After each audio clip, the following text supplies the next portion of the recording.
think if you face something like this or something difficult, I think stopping and seeing if working is something that you still want to continue doing. So I think that's kind of one takeaway. Is like when I got faced with cancer, we had an emergency board meeting and we discussed whether I would continue to work. It was a mixed opinion. Like some people thought I should focus on my health. I personally know my mental health will suffer if I'm not working.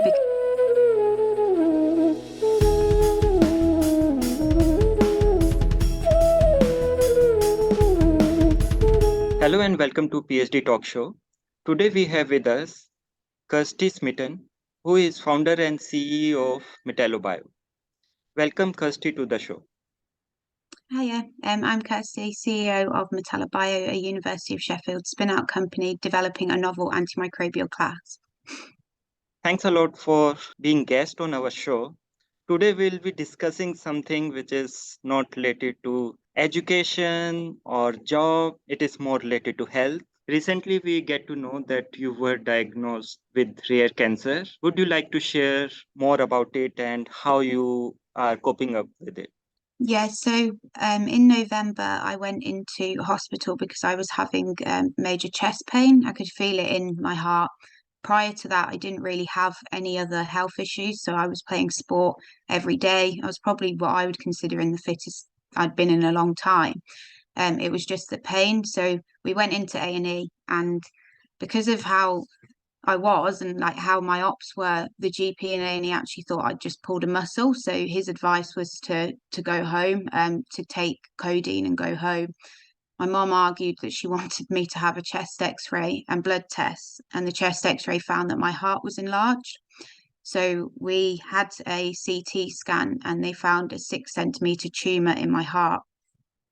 It's taken 7 scans, 13 or 12 or 13 blood tests, and a biopsy, and then major heart surgery, and 3 months to diagnose me. And I was diagnosed with right atrial primary cardiac angiosarcoma, which is an incredibly rare and aggressive form of heart cancer. It typically affects less than 1 in 20 million people. So it's one of the rarest types of cancer that you can get. How I'm coping with it, it's a bit up and down. So I think I looked into to do whatever everyone would do. I looked on Google and looked at papers and realized that the life expectancy of someone with this cancer is on average 7 months. Only 10% of people make it past 5 years, and those people have had an operation. I was considered inoperable, so the likelihood of me even making it past this year was very, very slim.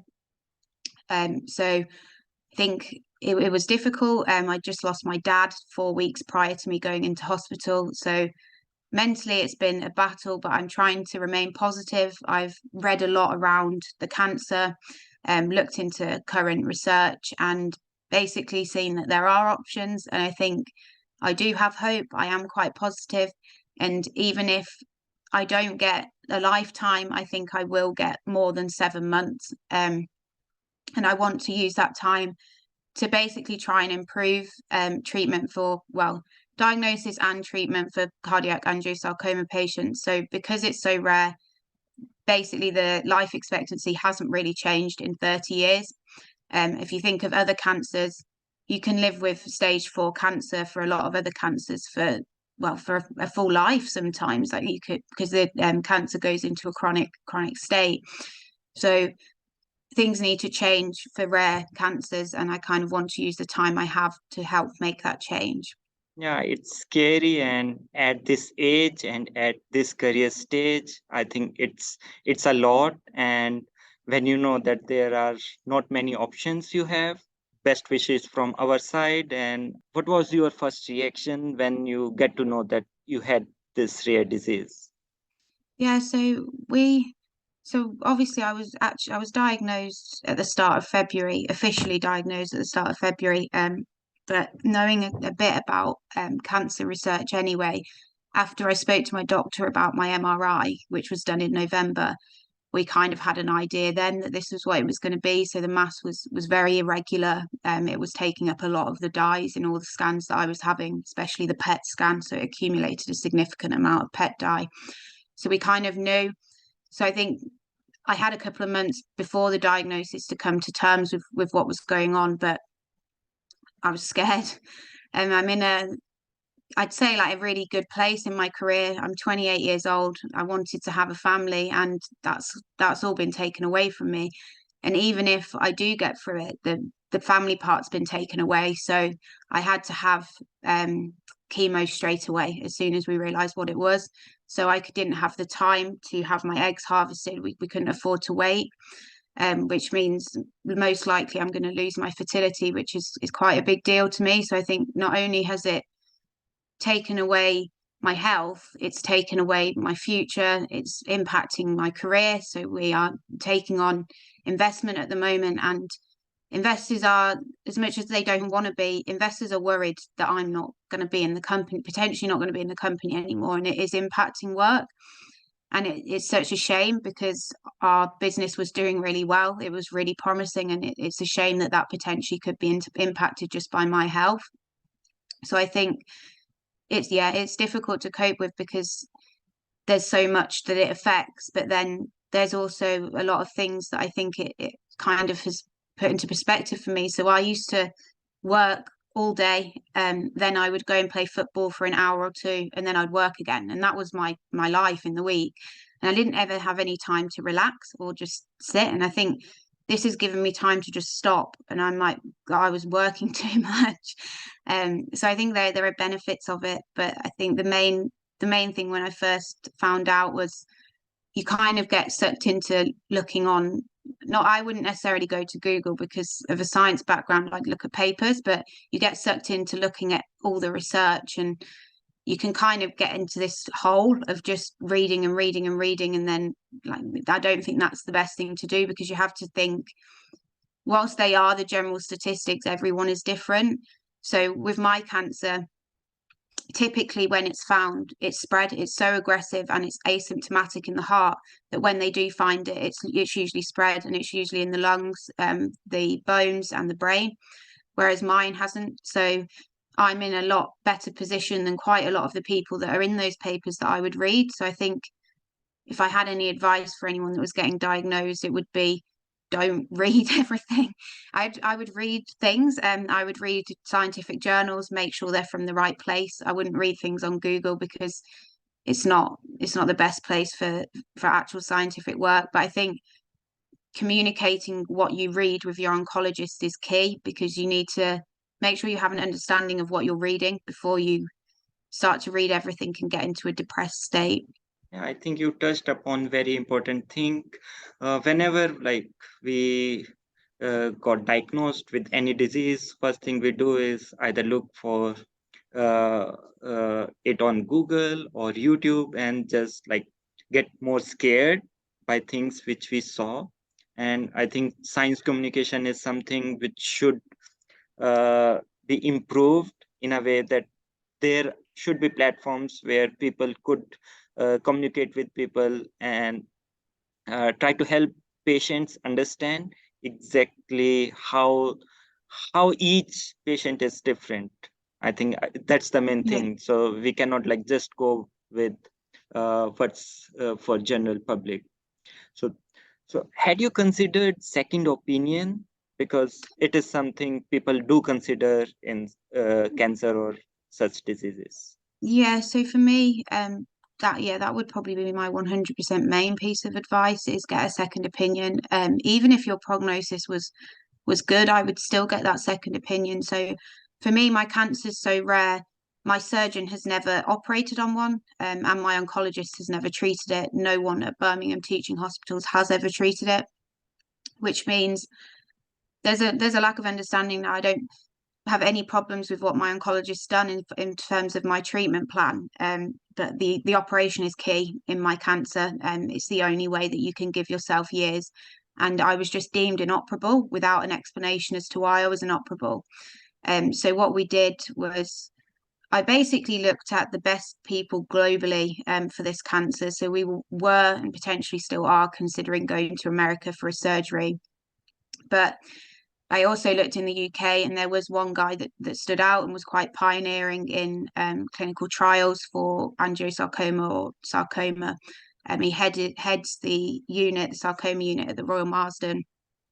And we asked for a second opinion from him. So I think with something so rare, you need to be under a specialist, under someone that's treated it before, that knows the cancer, that knows what it typically does, the best treatments and new treatments. So we asked for a second opinion from him, and they phoned me last week. And under them, my scans in November, they probably would have put me on preoperative chemotherapy. So I would have been a candidate for surgery. So they're glad that I'm on systemic treatment. They're glad that I'm on chemotherapy, because obviously that's getting a handle on the cancer and stopping it from spreading. But we are now hopefully, depending on what my scan that I had today looks like, looking at a surgery in the UK, which has changed from I have 7 months to live to I could have 2 years, potentially even 5 years.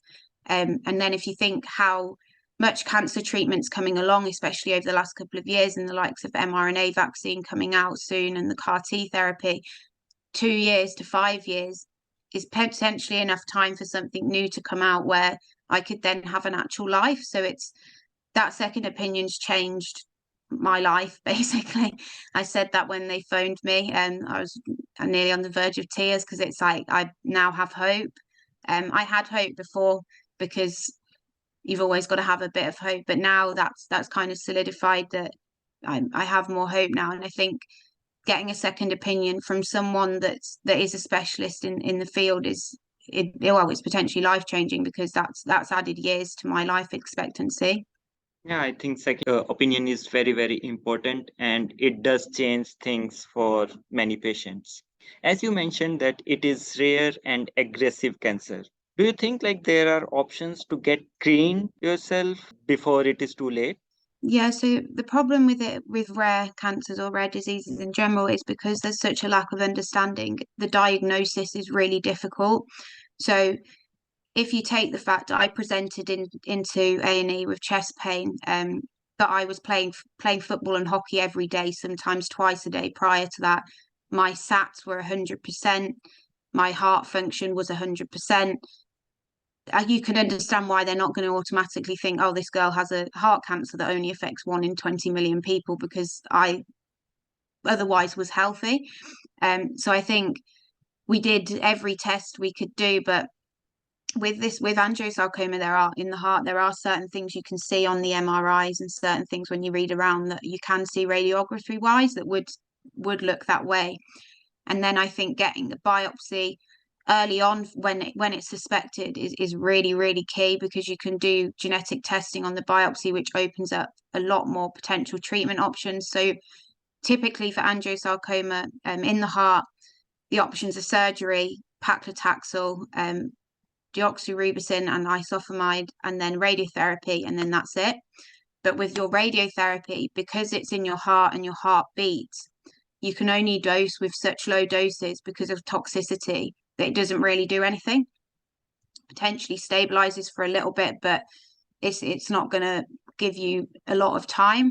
So the options are so minimal that I think that genetic testing should be routine. It should be done because it opens up chances for immunotherapy.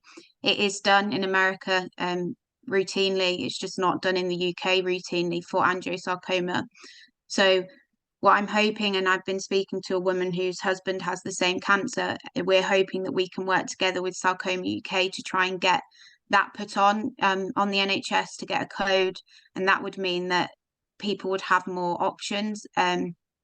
Also, there's specific mutations that typically present in cardiac angiosarcomas. There's a gene called TP53, and there's usually a mutation in that gene. So I think you could screen for that mutation earlier on. So I think it's getting that diagnosis time down, I think would improve the prognosis, because it's so aggressive. I haven't had a scan for 3 months. We might be actually in a completely different situation to what we think. So at the moment, we think I have no metastasis and my tumor is very confined in the cavity of the right atrium. But in 3 months, potentially that's changed. And I think that diagnosis time needs to be cut shorter to improve the prognosis. And then also the genetic testing needs to be done to give that treatment option with the immunotherapy. So I think these are things that need to move forward, but then you have to take into account when it only happens in less than 1 in 20 million people, who's going to fund that? Working in biotech, like I've tried to explain to my mom's like, cancer treatments have come on so much, I'm like, yeah, they have, but no one wants to fund a drug that only 1 in 20 million people are going to take because there's no money in it for them. And that's unfortunately the case, and it shouldn't be, but it is. So I think it's getting that changed as well, which really needs to come from the government, because it's not going to be funded by investment. Investors won't want to fund something where there's no return for them. So I think it's getting those sorts of things changed.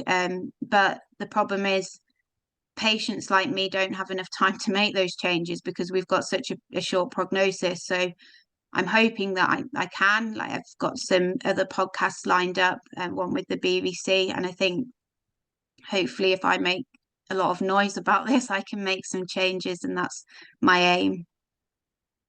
I think definitely, I think people should listen to your voice. And this is something like no one wants in their life, to get diagnosed with something for which you don't have drugs, or for which no one wants to invest to find treatment. But I'm hopeful that things will change in future, and definitely there'll be more options.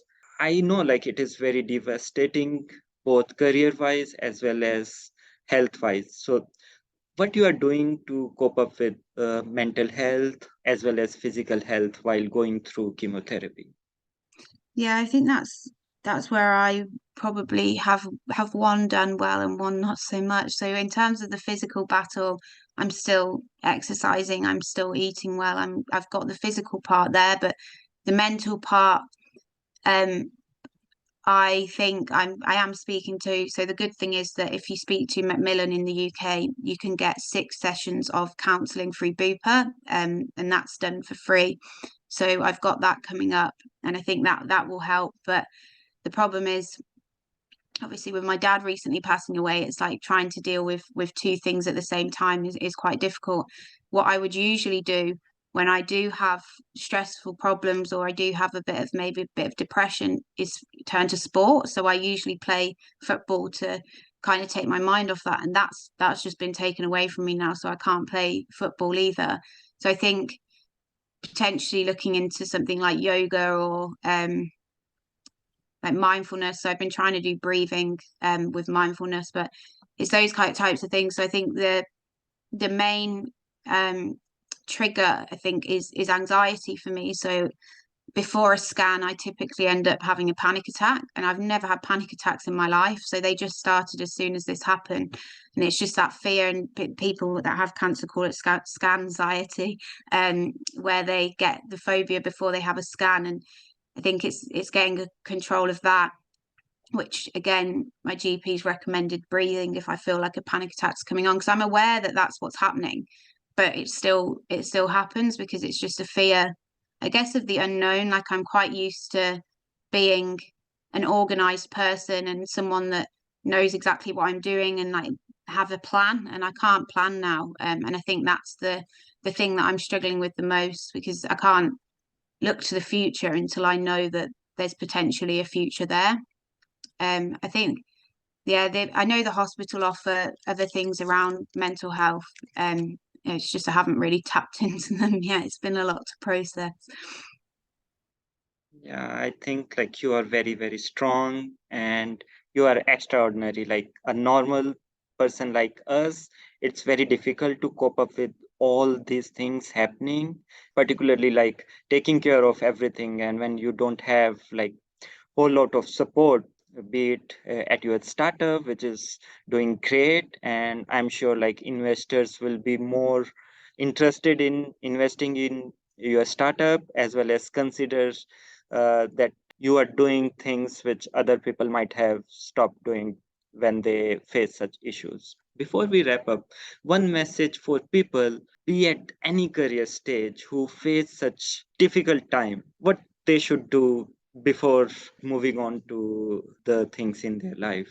I think if you face something like this or something difficult, I think stopping and seeing if working is something that you still want to continue doing. So I think that's kind of one takeaway. Is like when I got faced with cancer, we had an emergency board meeting and we discussed whether I would continue to work. It was a mixed opinion. Like some people thought I should focus on my health. I personally know my mental health will suffer if I'm not working, because it's my getaway. So I really enjoy my job. I love what I do. I want to help people, and I think that builds me up. And I think I have something to get out of bed for every day. So I think I chose to work, but I don't feel like you should be pressured to feel like you have to work. If you don't think that you can work alongside having the cancer or alongside having facing a health problem, I think take that time and step back, because the people around you will support you. So my company and my team offered that support, so I could have just stopped working and they would have carried on. They would have all put more time in, and that support was there. It was my decision to continue. So I think it's taking a step back and assessing what's going to be the best things in your life to continue to for you to have the best like mental outlook to face what you're going through. Yeah, thanks a lot. Thanks a lot for sharing about your health and how you are coping with it. And I'm hopeful, like people who will watch this video, definitely they'll come forward and support you in whatever you are doing, as well as if they could help you in finding better uh, treatment options. And I'm hopeful investors will definitely consider everything you are going through before making any decision. And best of luck for your startup. And we are definitely hopeful that you will bring more treatments related to antimicrobial resistance treatment, which is again a different avenue which like you are taking care. Thanks a lot once again. Thank you.